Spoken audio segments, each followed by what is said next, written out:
Hi నమస్తే welcome to Mara media. నేను మీ కేవీఆర్. ఆంధ్రప్రదేశ్లో కూటమి సర్కారు దమననీతి ద్వంద్వనీతి ఎట్లా ఉందో చూసినాం కదా. బయటి మహిళలను అయితే చీల్చి చెండాడి చెరబట్టి పట్టపగలు నటనటి రోడ్డు మీద పెట్రోల్ పోసి తగలబెట్టినా కూడా చూసి చూడనట్టు వ్యవహరించే ఈ ప్రభుత్వం నిన్న మొన్న తిరుపతి వేదికగా ఒక లక్ష్మీరెడ్డి అనే వ్యక్తి, కిరణ్ రాయల్ మా జనసేన తిరుపతి అభ్యర్థిగా ఎలివేట్ అయిన వ్యక్తి, తర్వాత అది టీడీపీ అభ్యర్థి ఆదిమూలంకి ఇచ్చేసి అది వేరే సంగతి వదిలేద్దాం. కానీ ఆ కిరణ్ రాయల్ రాసలీలకు బలై తాను ఇంచుమించు 1,30,00,000కు పైగా ఆయనకు సమర్పించుకున్న దానికి తగ్గ ఆధారాలు అన్నీ కూడా ఉన్నాయి. అవన్నీ బయట పెడితే పెద్ద దుమారం రేగుతుందని చెప్పి ఆమె హెచ్చరించిన వితిన్ మినిట్స్లోనే, వితిన్ అవర్స్లోనే ఎక్కడ ఫైల్ అయిందో తెలియదు, జైపూర్ నుంచి నిన్న పోలీసులు వచ్చి ఆమెను నిర్దాక్షిణ్యంగా అరెస్ట్ చేసి తీసుకెళ్ళిండ్రు.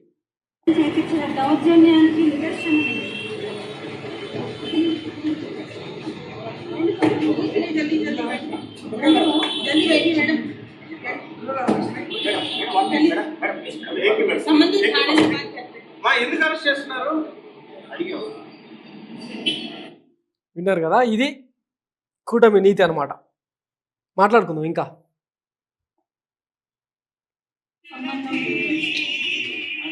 ఏ పార్టీతోనూ సంబంధం లేదు, నాకు ఎవరు తెలియదు కూడా. నేను ఎవరితో మాట్లాడాలని అనుకోవట్లేదు. నేను ఒంటరిగా పోరాటం చేస్తున్నాను. ఒంటరి పోరాటం చేస్తూనే అడుగుతున్నాను. ఎక్కడ ఆడపడుచున్నా నిలబడతానన్న పవన్ కళ్యాణ్ గారిని, జగన్మోహన్ రెడ్డి గారిని, చంద్రబాబు నాయుడిని ఒక్కరే అడుగుతున్నాను. నాకు న్యాయం జరిగేలాగా చేయండి, నాకు అండగా నిలబడండి.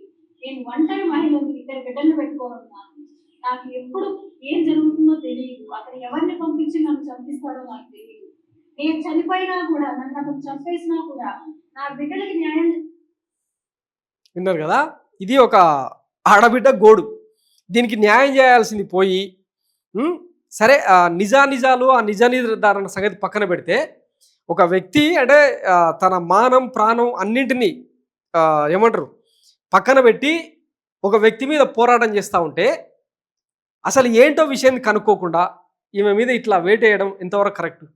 జైపూర్లో అంటే ఎప్పుడో కొన్ని ఏళ్ల క్రితం నమోదైన కేసు అంట. ₹1,00,000 కోసం, ₹1,30,00,000 ఒక ఖరీదైన ఏమంటారు గోల్డ్ చైన్ కిరణ్ రాయల్ మెడలో బెంగళూరులో ఒక లావిష్ హోటల్లో, లగ్జరీ హోటల్లో మెడలో వేసిన వ్యక్తి ₹1,00,000 కోసం చెక్ బౌన్స్ కేసు అయిందని చెప్పి జైపూర్ పోలీసులు ఎత్తుకెళ్ళడం ఏమైనా లాజిక్ అందుతుందా? తిరుమల పవిత్ర పుణ్యక్షేత్రం కింద ఇట్లాంటి నీచ రాజకీయాలు జరుగుతూ ఉంటే పవన్ కళ్యాణ్ గారు ఇంతకుముందు మాట్లాడారు కదా, సుగాలి ప్రీతి కేసు ఏమైంది? జగన్మోహన్ రెడ్డికి చిన్న గులకరాయి తగిలితేనే రాష్ట్రం అల్లాడిపోతా ఉంది. సుగాలి ప్రీతిని పట్టపగలు హత్య చేసి మానభంగం చేసి చంపేస్తే ఈ జగన్మోహన్ రెడ్డికి ఓటేస్తారా అని చెప్పి మాట్లాడిన వ్యక్తి, మరి ఇప్పుడు ఈ ఆడబిడ్డ ఏమంటారు ఆవేదన అర్థం కావట్లేదా?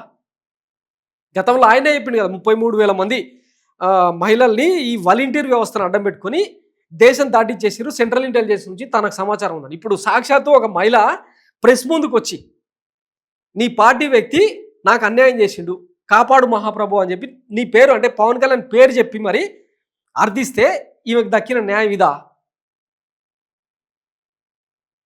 సో ఇక ఈ కూటమి సర్కారు ఎవరి కోసం పనిచేస్తుంది అన్నది ఇప్పటికే అర్థమై ఉండాలి. ఒకసారి బ్యాక్గ్రౌండ్కి వెళ్తే, కూటమి సర్కారు వచ్చిన కొత్తలోనే కాదంబరి జైత్వానికి, ఒక మహారాష్ట్ర మహాపతివ్రతకు న్యాయం చేసేందుకు ఏకంగా ఆంధ్రప్రదేశ్ అధికార యంత్రాంగాన్ని బలిపశువును చేసి 4-5 IAS IPS ఆఫీసర్లను బలిపశువులను చేసి ఆ ముంబై మహాపతివ్రతకు ఎట్లాంటి ట్రీట్మెంట్ ఇచ్చారో చూసినాం కదా. ఇంకా అట్లాంటి సెన్సేషనల్ కేసులు చూసిన తరుణంలో ఇట్లాంటి ఆమెకు ఇలాంటి న్యాయం దక్కడంలో పెద్ద ఆశ్చర్యం ఏముంది? సో ఇక ఎటుపోతుంది ఈ కూటమి సర్కారు అన్నది ఇంకా తేల్చుకోవాల్సింది ప్రజలే. ఎట్లాంటి తీర్పుకు సిద్ధమవుతారో ఆలోచించుకోండి. Thanks for watching Mara media. నేను మీ కేవీఆర్. Thank you.